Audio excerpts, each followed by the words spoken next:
Problemas no intestino. A gente vai falar de todos eles nos últimos dias. A gente teve aí uma série de notícias, né, associadas às pessoas da mídia. E ao longo da pauta a gente vai contando e lendo, inclusive, notas. Mas o mais interessante é que a gente consegue entender através dessas pautas e até, gente, como prevenção, o que é possível prevenir, e as informações do que fazer caso venham alguns sintomas associados a esses problemas. Então, a gente convidou mais uma vez ela, que é cirurgiã do aparelho digestivo e gastroenterologista, doutora Aline Kuzumoto. Bem-vinda! Obrigada, Tudo bem, doutora? Tudo jóia, graças a Deus. Então, tá bom. A última vez que você esteve aqui, eu estava num destes problemas. É verdade. Mas agora tá tudo certo. Inclusive, já batemos um papo aí.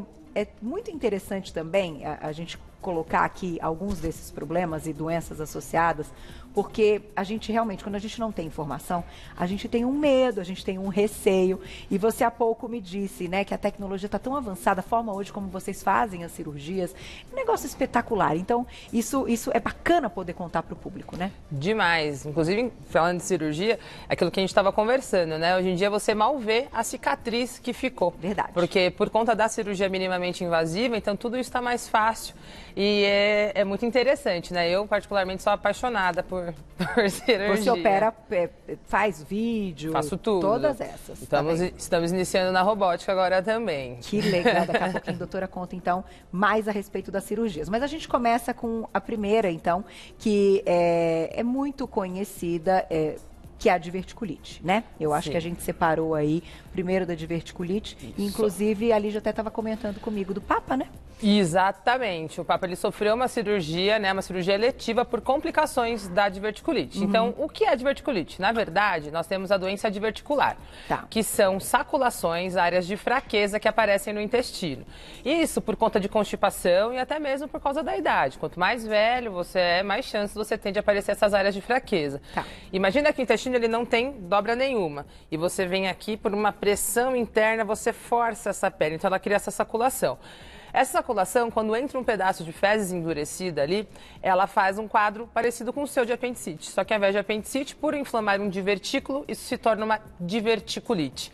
Esse processo inflamatório, sendo recorrente, acontecendo várias vezes, ele faz com que a luz do intestino, que é maleável, ela fique fixa, ela fica estenosada, ela cria uma fibrose, então ela não tem mais aquela elasticidade. Entendi. Então, por que o Papa ele operou? Porque criou uma área de estenose, de fibrose, então as fezes que iam passar por aquele buraquinho tinha dificuldade de passar, porque aquele intestino não tinha mais aquela elasticidade. Entendi. Então a gente retira aquela parte e junta outro com outro. Se você quiser mostrar na maquete, olha que legal essa maquete que a gente tem aqui, dá pra entender. Inclusive, eu já dei um oi ali pro então, o aspecto do divertículo são essas saculações aqui do lado de fora, tá? Quando esse divertículo inflama, ele fica dessa forma. Essa inflamação, ela pode gerar pus, ela pode perfurar esse divertículo, pode vazar fezes para dentro da cavidade. Toda vez que esse processo inflamatório ele é resfriado, que a gente consegue interromper ele usando antibiótico, essa área ela vai perdendo a elasticidade. Então, ela vai criando uma área de fibrose. Não sei se vocês conseguem observar aqui, que aqui a luz do intestino ela tá maior e aqui ela fina. Então, essa área acaba fazendo uma dificuldade, causando uma dificuldade na hora de evacuar. E isso pode levar à dor, inclusive à obstrução, porque algumas, nessa região, que é a região mais comum, que é o lado esquerdo do cólon de ter a doença diverticular, é a área onde a gente tem a maior absorção de água das fezes. Então, as fezes aqui, elas já ficam mais paradas. A absorção da água que acontece naquele local é importante. Então, imagina que você tem uma área de estenose, uma área onde não passa essas fezes, e essas fezes começam a ficar endurecida. Entendi. Então, para você conseguir passar por esse caminho, ele é mais difícil. Então, o Papa, no caso, fez uma cirurgia eletiva para remoção dessa área estenosada. E aí, claro que isso dá uma dor. A dor só vem no momento que já o ápice. Que obstrui, porque o que acontece? É como o intestino ele é um cano, né? Então, imagina que esse cano entupiu, uma coisa fechou. Você tem pressão de cima, porque você fala, você come, você bebe água, o gás que você ingere quando você fala também está descendo. Então, tudo isso pega, chega e para nessa região. Então, isso dá dor, isso dá distensão abdominal. O paciente, muitas vezes, evolui com vômito, dor absurda, em alguns casos pode evoluir com febre também, parada absoluta total de eliminação de gases e fezes, no caso da obstrução. Então, bem parecido até com a questão da apendicite que a gente falou na semana passada. O pessoal fala que a diverticulite é uma apendicite do lado esquerdo, porque o mais comum de ter divertículo é do lado esquerdo, mas tem pessoas que têm doença diverticular no cólon todo, mas não deixa de ser uma diverticulite. Se você não operasse, provavelmente evoluir com esse caso. Porém, não dá para prevenir, assim como a apendicite. Não dá. Na verdade, quem tem doença diverticular, a melhor prevenção, e até para você não ter doença diverticular, é você ter uma alimentação rica em fibras, em líquido, e essas fezes ser bem molinhas. Por quê? Porque o que obstrui o divertículo é um pedacinho de cocô duro que entra ali. Então, se esse cocô tá molinho, ele entra nessa saculação e ele sai. Entendi. Agora, se o cocô tá duro, ele para ali. Tem constipação. Exatamente. Tá? Então, quanto mais molinho, fezes de bebê, o que a gente fala. Tá. Esse é o que a gente gosta para o paciente, que aí ele não vai ter problema, quase que com certeza. Perfeito. Vão mandando perguntinhas no @VocêBonitaTV. O próximo, olha lá, na tela. Acabei de falar, a constipação. A constipação. É muito comum, né? Especialmente pacientes psiquiátricos, pacientes acamados, idosos, né? Ou que moram sozinhos, que não fazem aquela ingesta de líquido, já porque até esquece ou não tem vontade. Então, como eu disse, essa região do lado esquerdo do colo é uma região que ela tem mais pressão. E essas fezes ficam paradas ali. Ela está parada, o organismo está absorvendo aquela água. Tem uma hora que ela vira um fecaloma, uma bola dura mesmo. Muitas vezes você tenta fazer uma lavagem intestinal, não consegue. Então, nesse caso do fecaloma, o que a gente faz? Ou a gente tenta quebrar as fezes com o dedo mesmo. E em alguns casos um pouco mais graves, a gente tem que abrir o paciente para tirar esse pedaço de cocô duro, porque é uma pedra, tá? É uma pedra mesmo que sai do paciente. E... claro, isso também vão trazer sintomas. Exatamente, e são os mesmos sintomas de obstrução. Então, toda vez que a gente pensa em obstrução é parada de eliminação de gases e fezes, porque está fechado esse local, então o que está descendo não está conseguindo sair, né? Distensão abdominal. Em alguns casos, tem paciente que chega a ficar tão distendido que ele pode até ter vômito fecaloide por conta de obstrução. Que coisa. E tem um limite também para a gente considerar que é normal ter a constipação. Então, como vocês colocam no limite, assim, quantos dias sem ir ao banheiro? Normal. Normal é você ir 3 vezes por dia no banheiro sem ter diarreia ou uma vez a cada 3 dias sem ter esforço. A partir do momento que você tem fezes, que saem aquelas bolinhas mesmo, que você tem esforço para ir no banheiro, que você faz muita força, você já é considerado um paciente com constipação. Então, a gente tem que encontrar o que está errando. Será que é falta de líquido? Geralmente, assim, 90% dos pacientes, quando você conversa com ele, você vê que o erro do paciente. É muito difícil você realmente ter um paciente que tenha uma constipação por si só, assim, porque tem uma doença ou o intestino realmente não funciona, não tem aquele peristaltismo adequado, né? A grande maioria dos pacientes que são constipados, é falta deles mesmos cuidar deles. Porque eu ainda fiz essa pergunta que muitas vezes, né, quem tem criança sabe, às vezes fica um tempinho a mais sem ir ao banheiro, a gente tem uma certa preocupação quando, então, fazer uso do supositório, por exemplo, né?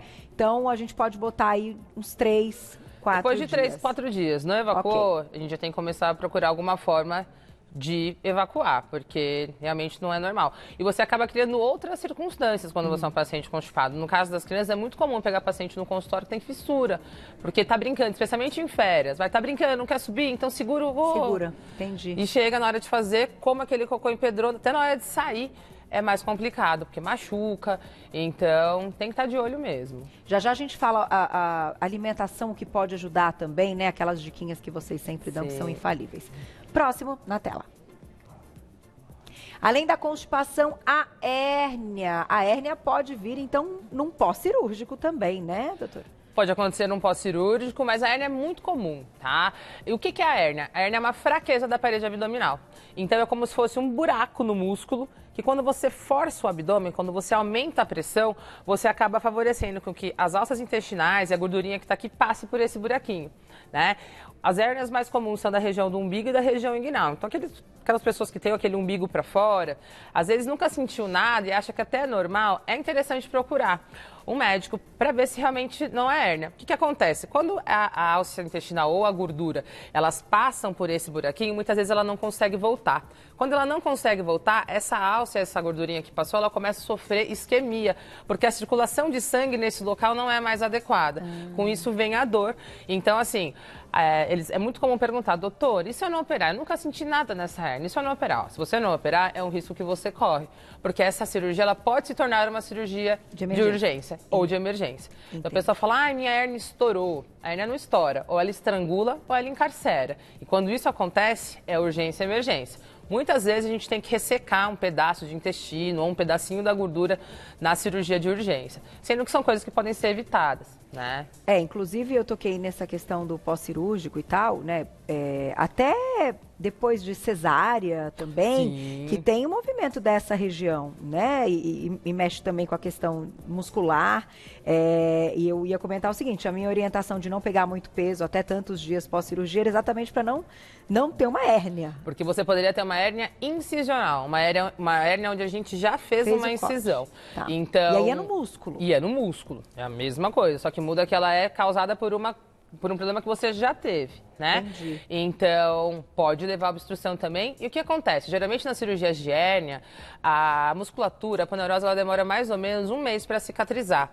Então, em alguns casos, que nem no teu caso, foi uma cirurgia minimamente invasiva, com 10, 15 dias a gente libera para fazer uma caminhada, mas nada que pegue muito peso, que tenha muito esforço físico, porque justamente nesse esforço é que o ponto abre e você tem a hérnia. E aí pode descer intestino, gordurinha, são diversas as coisas que entram dentro do orifício herniário. Às vezes até apêndice, eu já operei apêndice que estava dentro do orifício herniário. Olha só.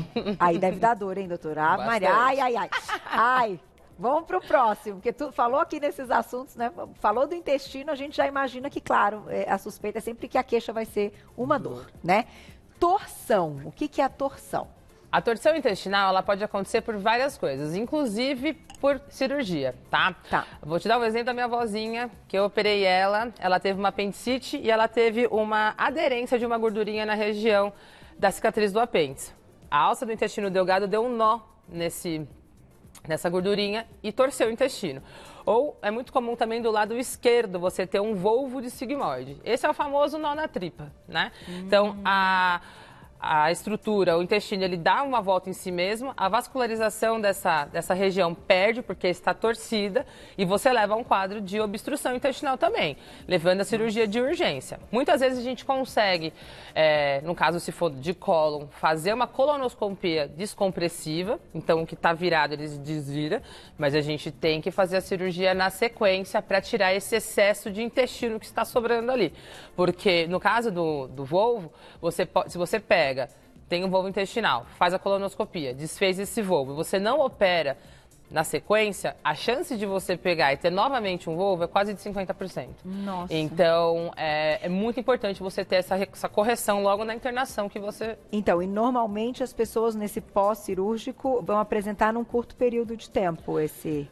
Você pode ter num curto período ou num período mais longo. Tá? Por exemplo, no caso da minha avózinha, minha avó operou, ela tinha, sei lá, 15 anos. Foi quase 50 anos depois que ela teve essa torção. Não foi na sequência. Mas foi decorrente. Diferente do presidente que já teve, né, uma aderência que foi um pouco mais recente. Então, assim, a aderência ela pode acontecer em qualquer fase da cirurgia, em qualquer pós-cirúrgico, seja ele no pós-cirúrgico um pouco mais imediato ou no pós-cirúrgico um pouco mais tardio. Ou seja, faça seus exames sempre. Sempre. Não é? Check-up, exames com frequência, tem que ir ao médico, tem que ter essas informações. Vamos para o próximo, olha lá. Já, perguntinhas do público no @VocêBonitaTV. O câncer, né? O câncer. No intestino. Bom, por isso que a gente sempre reforça que é muito importante fazer prevenção, que é a colonoscopia, né? A grande maioria dos cânceres intestinais, eles acontecem por conta de pólipos. Aqui vou mostrar para vocês. Então, cadê? Essas bolinhas pequenininhas que estão bem aqui dentro são pólipos, que são lesões benignas. Que se você faz uma colonoscopia, você vem, faz a colonoscopia, o próprio endoscopista pega, tira essa lesão e resolve o problema. Se esse pólipo fica aqui há mais de 10 anos, ele se transforma num tumor. O que acontece? Esse tumor ele vai crescendo, e ele obstrui a luz do intestino. Então, você pode ter um abdômen agudo obstrutivo por tumor. Câncer é isso. Se você tem histórico de câncer na família, comece a fazer colonoscopia a cada 5 anos, a partir dos 35 anos. Se você nunca teve histórico de câncer na família, a partir dos 45 anos tem que fazer uma colonoscopia e aí a cada 10 anos você tem que repetir. É uma prevenção a colonoscopia, é uma forma da gente evitar problemas maiores depois. E nesse caso, quando a gente está falando de um câncer de intestino, vocês têm, enfim, números se atinge mais mulheres ou homens, ou a gente tem Hoje em dia é quase... semelhante. Muito semelhante, só que as mulheres têm uma vantagem por procurar ginecologista, então elas acabam tendo um rastreamento de doenças um pouco mais efetivo do que os homens, né? A gente tem ainda uma certa dificuldade com homens, até por medo, né? A gente vê até exame de próstata, pessoas postergando. Então, os homens acabam sendo um pouco mais tigrões nesse quesito. As mulheres acabam tendo um diagnóstico um pouco mais rápido. Mas a equivalência é mais ou menos a mesma. E para fechar o diagnóstico, tomografia... A colonoscopia é o exame padrão ouro. Quando a gente faz uma tomografia que você consegue evidenciar alguma lesão por fora da luz do intestino, significa que essa doença já está avançada. Perfeito. Vamos para a próxima, eu vou ler uma nota então para vocês, para a gente contextualizar aí até o porquê também a gente resolveu falar de todos os assuntos, né? Que eu vou passar uma nota então do presidente. Vamos colocar já o que ele teve, né? O presidente Jair Bolsonaro foi diagnosticado com uma obstrução intestinal decorrente dos efeitos provocados pela facada que sofreu em 2018 durante sua campanha eleitoral. O problema foi detectado na quarta-feira passada. O presidente foi submetido a exames em decorrência de dores abdominais e de soluços contínuos. A obstrução intestinal é uma complicação comum, então, dessas cirurgias abdominais. Então, vale lembrar que Bolsonaro já foi submetido a 4 procedimentos cirúrgicos na região. Diagnosticado com um quadro de suboclusão intestinal, o presidente ficou internado durante 4 dias para tratamento clínico conservador em um hospital aqui em São Paulo. E aí, doutor, então, o que ele teve, né, para nos explicar, porque no final ele não foi submetido a uma nova cirurgia, né? Toda vez que você faz cirurgia, que você mexe o abdômen, seja ele de forma por videolaparoscopia ou de forma aberta, você vai criar bridas, tá? Que são aderências que acontecem na parede abdominal ou até mesmo entre as alças intestinais. No caso do presidente, ele foi submetido a uma laparotomia, que é uma cirurgia ainda maior, que corta a barriga. Além disso, ele teve contato de muito sangue e fezes dentro do abdômen. Então, tudo isso favorece ainda mais o aparecimento dessas aderências. Tá. Então, imagina que o intestino ele é um cano. Como você fez a cirurgia, você lavou, você mexeu tudo isso ficou bagunçado ali. Então, quando a alça vai se adequando ali, muitas vezes ela causa um acotovelamento. Então, muito provavelmente o que aconteceu com o Jair Bolsonaro foi o quê? Por alguma alimentação, algum exagero ou simplesmente porque tinha que acontecer. O alimento que chegou na região que teve esse acotovelamento e ele impactou. Quando impacta, você começa a ter distensão abdominal, parada de eliminação de gases e fezes, muitas vezes vômito. No caso dele, ele começou com soluço, porque a distensão abdominal acabou estimulando um nervo que a gente tem aqui, que é o nervo responsável por soluço. Então, de tanta pressão intraabdominal, começou a estimular. O que a gente faz nesses casos, né? Ele poderia se tornar um caso cirúrgico caso ele não respondesse às medidas clínicas. Então, a gente passa uma sonda nasogástrica. Por quê?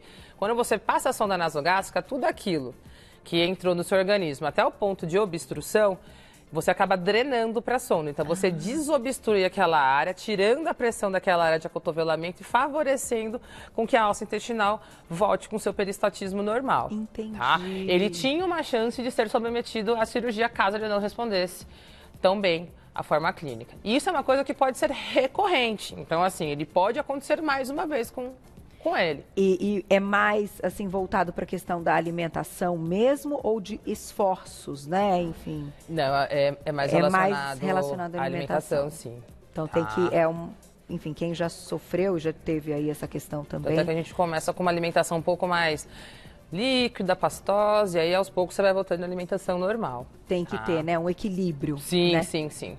Vamos colocar a perguntinha do público na tela. Quem escreveu pra gente, olha lá. Amanda, obrigada. Um beijo. Quero saber se todas as pessoas podem ter a diverticulose, né? Que seria? Diverticulite, né? Enfim, é a doença do divertículo. Não são todas as pessoas que têm. E quem vai ter diverticulite são pessoas que têm a doença diverticular. né? Diverticular, então, tá bom, é isso. Então são pessoas que, a maioria das pessoas que têm a doença são pessoas que são mais constipadas ou pessoas mais velhas. Ah, nesse caso, pessoas mais velhas, porque você falou, o intestino já não está com a mesma... Já não tem mobilidade. aquela... Tudo vai envelhecendo com o tempo, Entendi. né? Inclusive o intestino. Então ele vai criando essas áreas de saculações que são áreas de enfraquecimento.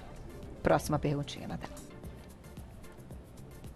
Obrigada, Renata. Um beijo. A hérnia deve sempre ser operada? Olha, deve sempre ser operada. Em alguns casos, tirando hérnia de hiato, que se for uma hérnia muito pequena, que o paciente não tenha uma repercussão sistêmica de refluxo importante, todas as hérnias têm que ser operadas justamente pelo risco do encarceramento. Ah, é que você disse que é o ideal, Sim. né? Dá tempo demais na tela. Aproveitem. O Bitan, desculpa, obrigada, um beijo pra você. Estamos suspeitando que minha filha de 5 anos tenha síndrome do intestino irritável. Pode falar um pouco sobre ela? Síndrome do intestino irritável, ela é uma condição motora, funcional do organismo, que pode oscilar, o paciente pode oscilar com períodos de diarreia ou com períodos de constipação e períodos normais. O ideal é o quê? Procura um nutricionista, procura um gastro. Ainda mais criança, né? A síndrome do intestino irritável ela é um diagnóstico de exclusão, então é muito mais provável que ela tenha alguma intolerância ou até alguma outra doença intestinal do que a síndrome do intestino irritável, tá? Mas se for síndrome do intestino irritável, a questão é de alimentação. Tentar identificar o que está causando esse distúrbio e tirar aquela alimentação da comida do bebê, que ele vai pegar e ter uma vida normal. Mas é difícil em criança. Doutora, para a gente fechar, que eu acho que tem tudo a ver com esse papo e eu gosto de relacionar as coisas. Quando a gente fala de intestino e essa questão de segundo cérebro e etc., são coisas que acontecem que também têm seus fundos emocionais. Você acredita nisso? Que muitas manifestações que a gente tem intestinal também vêm aí com questões ligadas às nossas emoções? Sim. Tem sim, especialmente as alterações da oscilação do hábito intestinal, né? Já é sabido que, por exemplo, pacientes que têm depressão são pacientes que têm uma maior dificuldade no funcionamento do intestino. E eu acredito também muito na somatização. Então, tem pessoas que têm algum problema que tem dor de cabeça, tem pessoas que têm dor de estômago, tem muitas pessoas que têm problemas de ordem intestinal por conta de problemas emocionais e psicológicos. Então, assim, é tudo um equilíbrio, né? As coisas têm que andar sempre em equilíbrio. Aí, eu concordo com você. Quem quiser saber mais, vou te agradecer mais uma vez. Vou deixar o contato, então, da doutora. Hoje a gente conversou com a doutora Aline Kusumoto, cirurgiã do aparelho digestivo e gastroenterologista, lá no Instagram, @clínica Kusumoto, é com K, tá? A gente já deixou marcado aí no nosso Instagram, @clínica Kusumoto, para quem quiser seguir, mandar mensagens. E o WhatsApp da clínica, 99119-4532. 99119-4532. Você já encontra um trabalho da doutora. Obrigada mais uma vez pela aula, hein? Obrigada a você. Um beijo. Pode beijo mandar mensagem que eu respondo, pessoal. Que me segue, que te contou de tudo, né? Um beijo. Obrigada pelo carinho, viu? Tchau. Obrigada, até a próxima.